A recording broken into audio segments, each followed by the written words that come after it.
Today's lesson is 8.3, Graphing Logarithmic Functions. Before we go ahead and get started with our graphing, let's just review some of our vocabulary. Isotopic behavior is the value or line approached as the variable approaches its infinite. This would be like what my asymptote looks like. My common logarithm is the logarithm with base 10. Remember, normally we just write it as log of the number. A logarithm is, of course, the inverse of the operation to an exponential. So 2 to the x power would have a log of base 2 of x as its inverse. And my natural logarithm is the logarithm with base e. Remember, the natural logarithm is used as ln. All right, so functions are inverses of each other when they are mirror images over the line y equals x.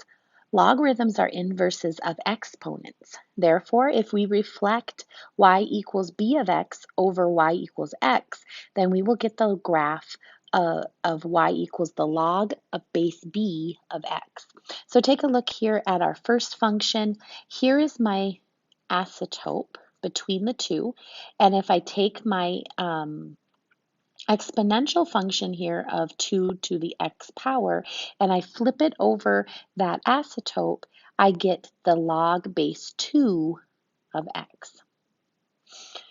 Likewise here, if I have my exponential 1/2 to the x, and I flip it over y equals x, right here, I get log base 1/2 of x. Now, I know it doesn't look as easily that they are inverses, but take a look at it piece by piece. This piece of the exponential function would flip down here, and these would match each other. And then this shorter piece right here would flip up there, and so they are inverses of each other. All right, let's go ahead and take a look at our first example.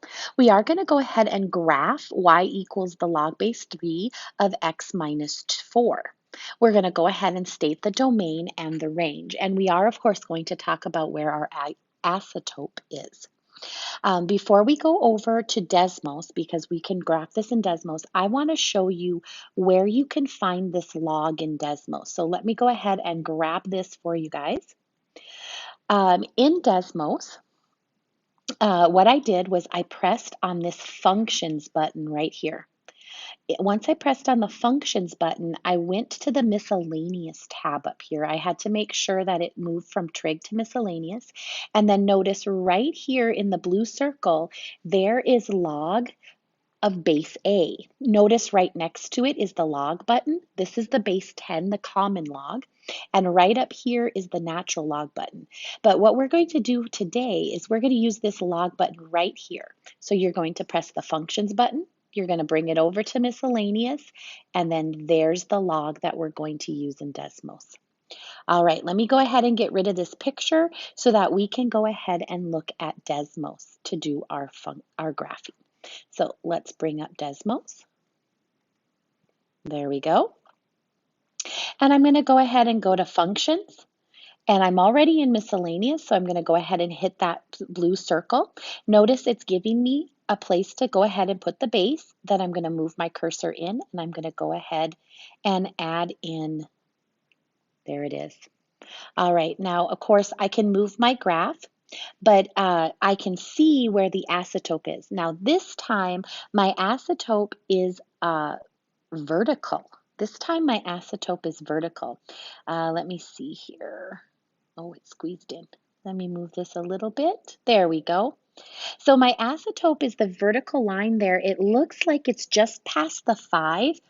And if I look, it's the one going straight down towards my log that I entered into Desmos. And so it looks like it's right here at 4. So I'm going to go ahead and draw my asymptote. There we go. And so I would say my asymptote is at x equals 4. Now, because my asymptote is at x and not y, it's going to affect my domain and not my range. I can still go back into Desmos and I can go ahead and get myself some points. Notice everything is undefined. Let me kind of squeeze it over so that we can see a little bit. Everything's undefined, but I noticed that at 5 there was a point. And then I'm going to try to find another one here. 6, I could graph that in Desmos if I had to, or in Alex. There we go. 7, 7, 1, and 5, 0. So let me squeeze that back over. 7, 1, and it looks something like this, right? There it is. All right, so my domain is going to be restricted by that, or sorry, my domain is going to be restricted by this guy right here. Okay, so just like we did for the range, you want to look at your asymptote. To this side is positive infinity. Let me slide that over. So look at your asymptote. This is positive infinity. This is negative infinity. Where is your graph? Well, my graph is over here on the positive infinity side. So I'm going to use this number and positive infinity to do my domain. So I would say I could do it a couple different ways. I could say x is greater than 4, or I could say 4 comma positive infinity. The y values are not being restricted, so I could go ahead and say all real numbers. Or, of course, I can go ahead and say negative infinity to positive infinity. All right, let's go ahead and take a look at the next one. Is 6 comma 1 on g of x equals log x minus 6? Notice that my log does not have a base. Okay, that's a nice thing. Notice my log has no base right here, so we all understand that it is 10. I think that we can go ahead and just say, well, this is x and this is y. Let's go ahead and plug them into the function. Remember that g of x is just a fancy y, and look, there's x. So I'm going to say 1, does it equal log 16 minus 6? Well, 1, is it the same as log of 10? Because 16 minus 6 is 10. Well, let's see. Let's go ahead and get rid of this. Let me see, will it bring it up? There we go. Okay, I'm going to go to functions. I'm going to hit log, and I'm going to put 10. There we go. Look at that. I got 1. So I have 1 equals 1. Is this a point? Yes. Yes, it is, because I got 1 is equal to 1, and that is a true statement. If I had gotten 2, 1 is not equal to 2, and so that would be a false statement. All right, the last one I want to show you guys is graphing a natural log. So let's go ahead and delete this. Once again, we're just going to go ahead and put this right into Desmos. We're going to go ahead and talk about our asymptote and talk about our domain and our range. So here we go. Let's press the 2.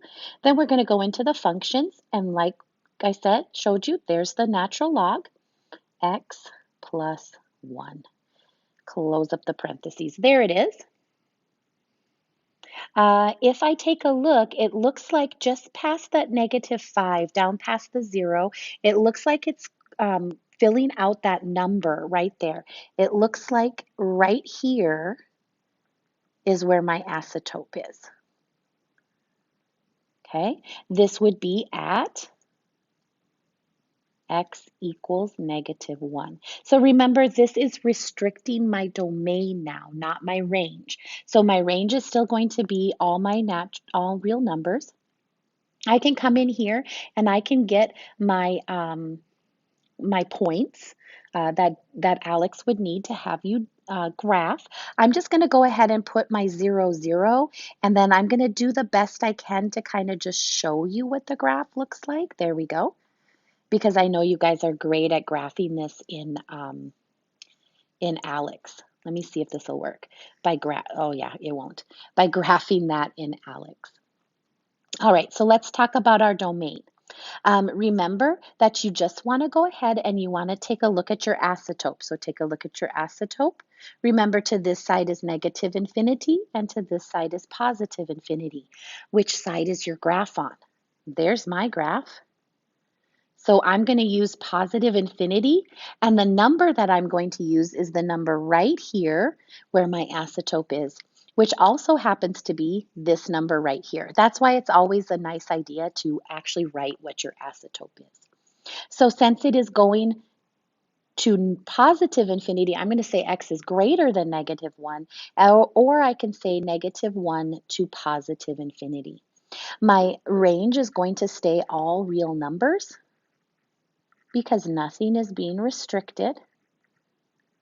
Or I could simply say negative infinity to positive infinity.